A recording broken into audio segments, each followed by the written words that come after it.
Focus to that big story in Beijing, and today was a day of hard talk and soft photo ops and selfies in Beijing. Prime Minister Narendra Modi was his candid best when he sought investment for infrastructure projects in India, but also urged China to take a long-term strategic vision of India-China relations. He sought an early demarcation of the line of actual control. He sought a resolution of staple visas issues, and he sought more state-to-state, province-to-province contact.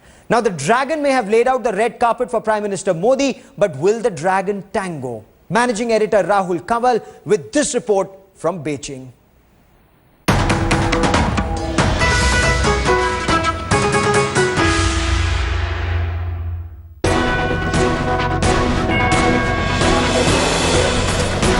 It was a day of hard talk in Beijing that ended with the signing of 24 agreements worth $10 billion between India and China.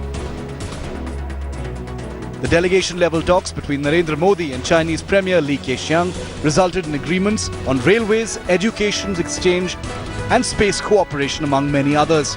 The talks, Prime Minister Modi said, were candid, constructive and friendly. Our conversations were candid, constructive and friendly. We covered all issues, including those that trouble smooth development of our relations. It was headlines today that set the agenda in Beijing, getting the biggest news breaks after our editors put the tough questions to Foreign Secretary S. Jaishankar. आतंकवाद के खिलाफ जो मुहिम छेड़नी है उसमें पाकिस्तान की positioning, India की positioning, चीन की पोजीशनिंग, तमाम मुद्दों पर इस पर कुछ बातचीत हुई? नहीं, देखिए ऐसा है कि आतंकवाद हमारे लिए तो बहुत बड़ी बात है। उन्होंने भी, उनके नेताओं ने भी कहा कि उनके लिए भी बड़ी चिंता है। And while Prime Minister Modi firmly declared that the issue of the line of actual control had to be clarified, I also reiterated the importance of clarification of line of actual control in this regard. Foreign Secretary Jaishankar admitted that when it comes to the border issue, there are differences between India and China. So even while Mr. Narendra Modi said that there has to be on the line of actual control clarification, what is the sense that you get from the Chinese really? Is there an unwillingness to move forward? Is there a resorting to status quo? Why isn't the sense of urgency coming in from the Chinese side as well?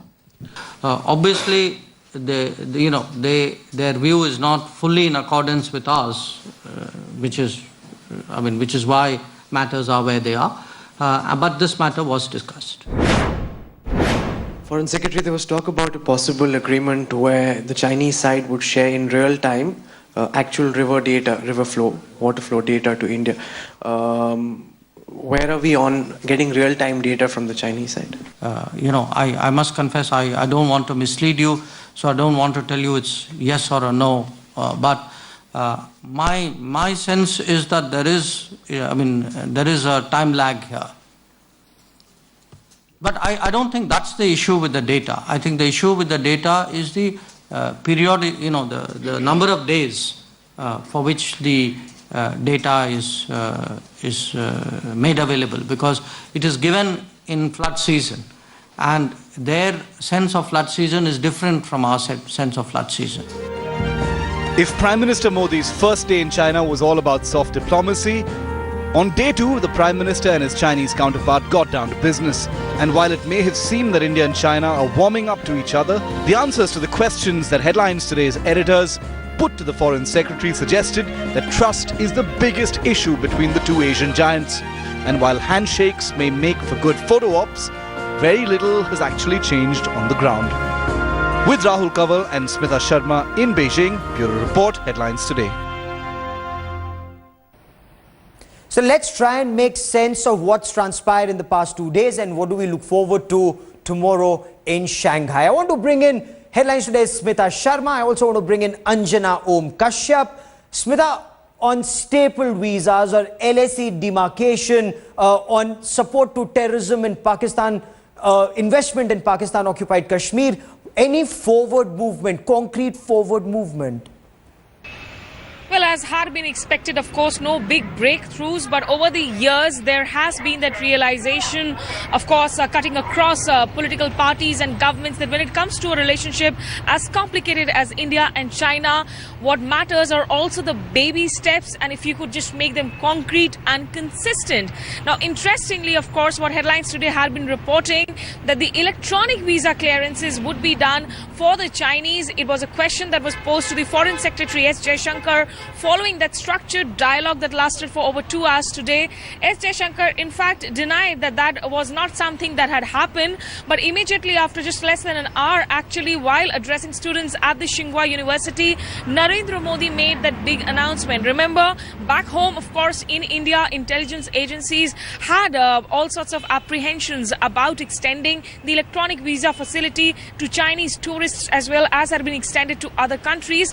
But what experts also tell us that while electronic visas really, in a way, make easier the visa filing process, the intelligence mechanisms, the security clearances on the ground, those processes still remain the same. So while that e-visa announcement is a big announcement where India hopes to be able to attract a bulk of the Chinese tourists who really travel in large numbers across the globe, but not so much in India. The other important takeaway was also that additional opening of consulates in Chengdu and China. Okay, Chengdu and Chennai is where the new consulates are coming up. Smita, for the moment, many thanks.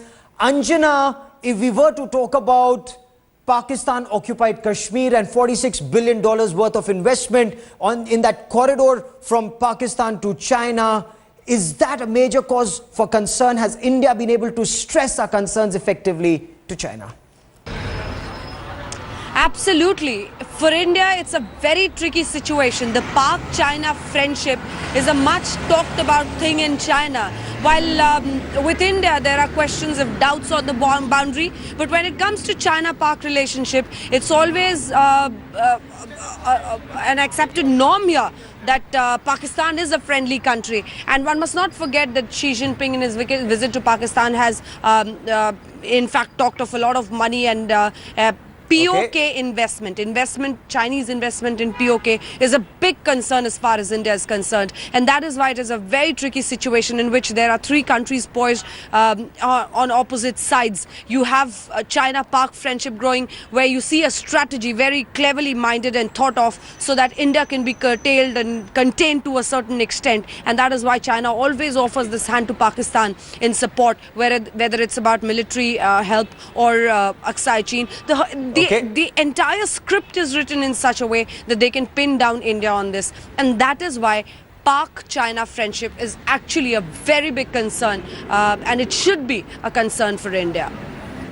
Okay, Anjana, for the moment, many thanks for joining me. Prime Minister Narendra Modi took a political initiative with e-visas. Now it remains to be seen whether we see a reciprocal political initiative from either the Chinese Premier or the all-powerful Chinese President Xi Jinping.